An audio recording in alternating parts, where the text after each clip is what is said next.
renungi diri Anda, hai hamba Allah.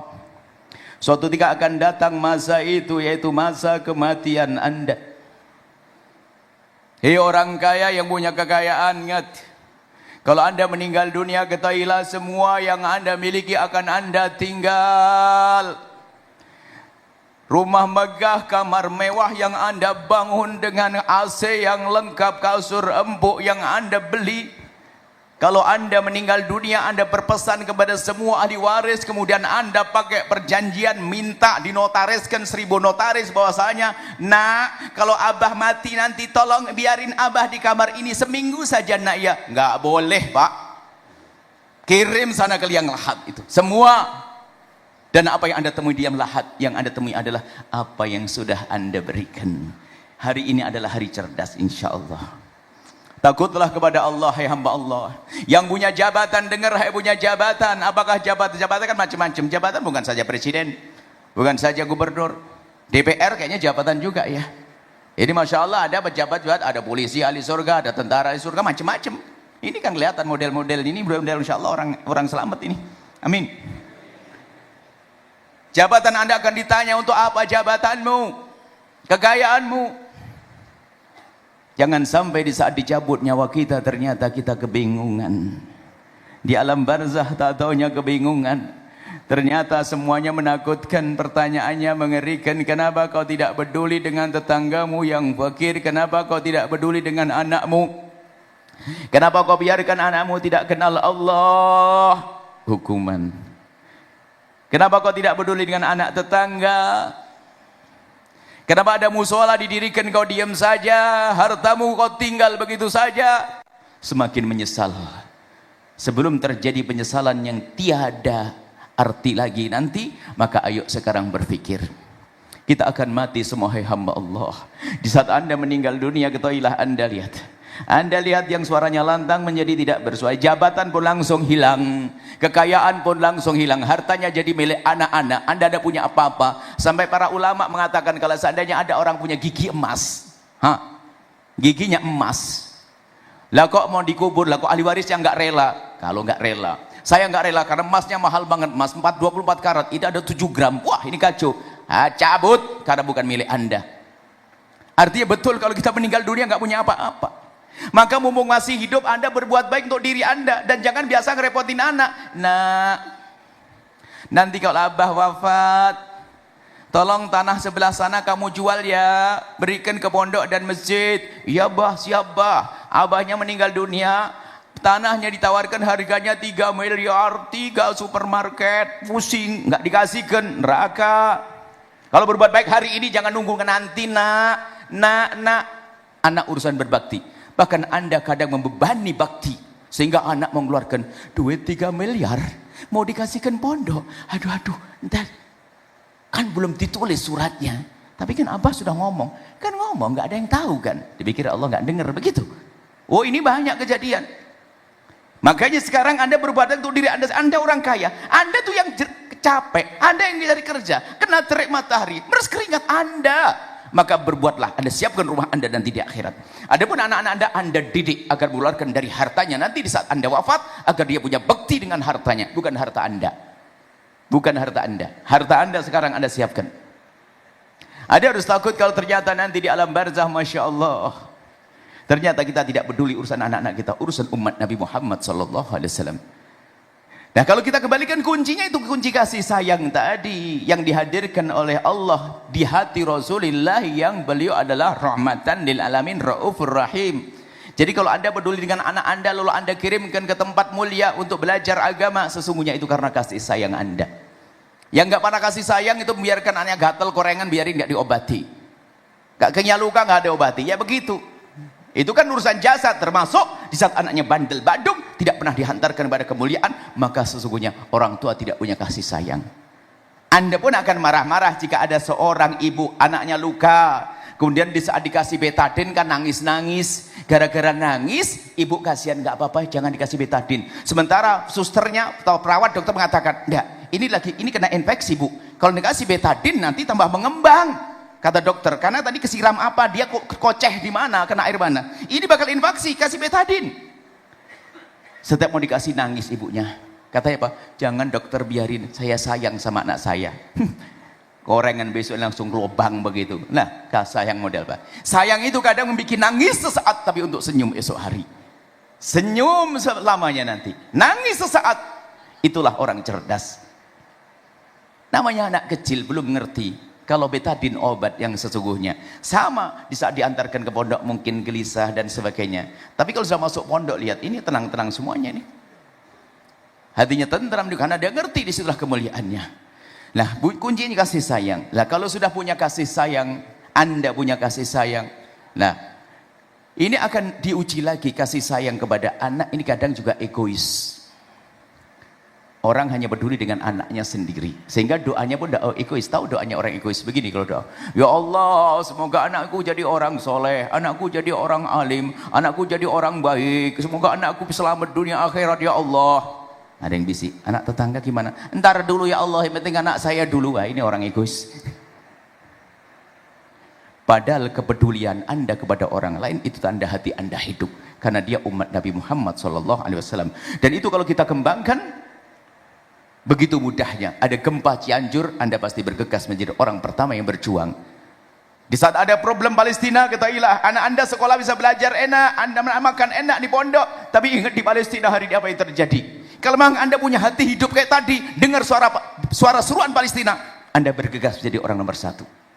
Nah, permasalahannya hati hidup atau tidak. Kalau sudah hatinya tidak hidup, apapun berita yang didengar hanya sekedar berita saja. Sehingga sekarang berita musibah untuk kaum muslimin bagi seseorang sebagai sekedar berita. Mungkin ada orang dengar berita tentang, wah Palestina ada pembantaian, itu ada gambar. Gambar pembantaian, ada kepalanya pecah, ini semuanya retak, ini. Dia gambar, tatanya apa? Bukan dia menangis, bukan dia sedih, akan tapi dia mengeluarkan handphone. Aku punya gambar lebih serem lagi nih. Kalau orang semacam ini hanya ribut saja. Di saat ada seruan Palestina, bukan bergegas mendoakan, bukan bergegas memberikan apa yang ia miliki. Karena apa? Hatinya tidak hidup. Maka bersama ini juga, lihat, Anda ngurusi Al-Bahjah, oke, tapi Palestina harus Anda pikirkan. Hari ini Palestina perlu bantuan. Permasalahannya bukan urusan Palestina, urusan hati kita ini loh, punya peduli atau tidak. Kalau orang Palestina ahli surga, manusia sejagat sudah membantu, tapi Anda di mana? Kami sampaikan bahwasanya Al-Bahjah ini berjalan. Kalau seandainya, mohon maaf, kami lepas dari Al-Bahjah, naudzubillah, Ustadz Muhammad lepas, Abah Haji saya lepas, ini urusan Allah, bakal dikirim orang lebih bagus dari kita. Makanya kita harus merasa punya hajat kepada program kemuliaan. Saya yang perlu selamanya di situ sampai mati. Kalau perlu lagi ngontrol bangunan, meninggalnya di situ. Tapi sudah tua, panjang umur ya, semuanya panjang umur. Waktu ngajar di tempat mulia, kita rindukan itu. Itu tanda cinta Rasulullah SAW. Kalau tidak, kita akan rugi hamba Allah. Maka siapapun Anda, ayo peduli ya, peduli dengan tempat semacam ini. Bersyukur yang sudah bisa sambung, bisa gabung. Dan dengan cara inilah kami mengajak orang sebanyak-banyaknya. Alhamdulillah Al-Bahjah ada di mana-mana. Disambut oleh hati-hati yang dipilih oleh Allah. Sampai bingung kita, kemarin ada orang ngasih tanah lagi, bagaimana bangunnya ya? Ya tenang aja, yang penting tanah diterima, nanti ada Allah kirim hamba yang bangun di atasnya. Kan Allah maha kasih, ahli surga kan banyak, bukan sekelintir, banyak ahli surga, termasuk Anda semua insya Allah ahli surga. Maka berpikirlah, apa yang bisa Anda lakukan untuk perjuangan Al-Bahjah nanti. Kan sudah ada rambunya tentang guru-guru, iya, baik. Kemudian mari kita masuk, bahwasanya kita akan tinggalkan ini semua, hai hamba Allah. Jangan sampai kita nanti ternyata ditahan, tidak boleh masuk surga karena kita tidak punya kedulin kepada kemuliaan, tidak peduli dengan pondok pesantren, tidak peduli dengan anak-anak kita, tidak peduli kepada Palestina, kita akan rugi. Alhamdulillah pondok sudah berkembang. Kita juga dimudahkan mendatangkan guru-guru. Kalau di Al-Bahjah, alhamdulillah, insya Allah kita terus berusaha. Kita datangkan orang-orang masya Allah hebat. Kita yang mengajar anak-anak kita adalah juga ulama-ulama. Bahkan bukan ulama dari negeri kita, alhamdulillah Indonesia juga kaya ulama. Akan tapi di antara mereka justru ulama juga dari luar negeri. Ada di sini yang ngajar anak-anak kita, Dr. Abdul Qadir, Syekh Abdul Qadir beliau ngajar, Syekh Mustafa Abdul Nabi dari Mesir, Syekh Abdul Qadir dari Syam, dan nanti banyak ada Syekh Mar'i dari Syam, dan masih banyak guru-guru dari luar negeri. Nanti ada Syekh Ali, banyak. Kita alhamdulillah. Jadi wahai para wali santri dan juga para pejuang, Al-Bahjah selalu ingin membuat tambahan kemajuan. Pengennya targetnya punya kampus, tapi kualitasnya memang di Indonesia, kualitasnya juga kualitas luar negeri. Tentunya akan kita datangkan guru-guru yang hebat. Dan mendatangkan guru hebat juga perlu. Bagaimana kita menyiapkan semuanya. Tempat murid, santri-santri. Biarpun gurunya hebat, kalau santrinya nggak punya dasar, mau ngapain dia? Maka ini kita rintis dari awal. Ada menghafal Quran di usia dini. Dan ini kami informasikan promo kemuliaan saja. Ini hari ini promo. Di Pak Al-Bahjah ada tahfidzul Quran di usia dini. Menghafal Quran, tapi ingat, menghafal Al-Quran di Al-Bahjah itu untuk kelas TK. Taman kanak-kanak. Hei, anak-anak ngapal Quran belum apa ente? Jangan sok ente, belum. Hah, ngapal Quran berapa juz ente? Belum, 30 juz Quran belum. TK di sini. Kalau sudah menghafal Quran lanjutkan belajar. Jangan sudah hafal Quran langsung berhenti. Itu hanya bisa membaca Al-Quran, menghafal Al-Quran. Kita diperintahkan untuk memahami isi Al-Quran. Sebab rata-rata di Al-Bahjah memang dasarnya TK-nya dimasukkan menghafal Quran di usia kecil. Setelah menghafal Quran kita masukkan kelas tafaqquh, belajar ilmu syariat dasarnya, belajar ilmu nahwu sorab dulu, kemudian belajar bahasa Arab, kemudian tahqiqul mutun, memahami materi-materi, semua materi-materi agama, baru nanti itu akan kita masukkan di kampus kita. Kalau sudah masuk kampus kita, kami rindu pengennya cita-cita. Kampus itu kan kuliah kan biayanya besar. Beranak tidak tahu setiap bulan itu berapa juta, itu ibaratnya begitu. Tapi kami pengen bahasanya mereka kalau sudah masuk kampus yang belajar ilmu agama syariat, kalau bisa nggak perlu bayar, free mereka. Siapa yang membiayai? Saya rindu Anda semua yang membiayai. Anda kaget nanti di surga nanti, loh kok saya kok banyak pahalanya ulama. Saya bukan ulama, rupanya Anda ikut anggil menjadi orang tua asuh santri-santri berpotensi, mereka jadi ulama. Yang ngerti bahasa Arab Anda tes ini masih tahqiqul mutun, belum kelas kuliah. Tahqiqul mutun adalah sebelum kuliah. Anda sudah bisa berbicara bahasa Arab dengan mereka. Ini tahqiqul mutun tes. Mutun. Ayo. Habis ini yang lulus baru kuliah. Yang tidak ngulang, tidak pernah takut mengulang. Kenapa? Mencari dasar, menguatkan dasar adalah penting. Ya sayang ya. Habis itu masuk kelas kuliah Steba 1, 2, 3. Harapan kami anak-anak yang sudah masuk Steba ikut peraturan kami, karena kebetulan punya guru-guru alim. Jangan sampai tanggung keluar jadi fuqaha yang sungguh alim yang sesungguhnya. Guru-guru masih akan mendampingi beliau, karena kita duduk kemarin dengan Fadilat Syekh Mustafa Abdul Nabi dan juga Syekh Muhammad Jidhi dan lainnya.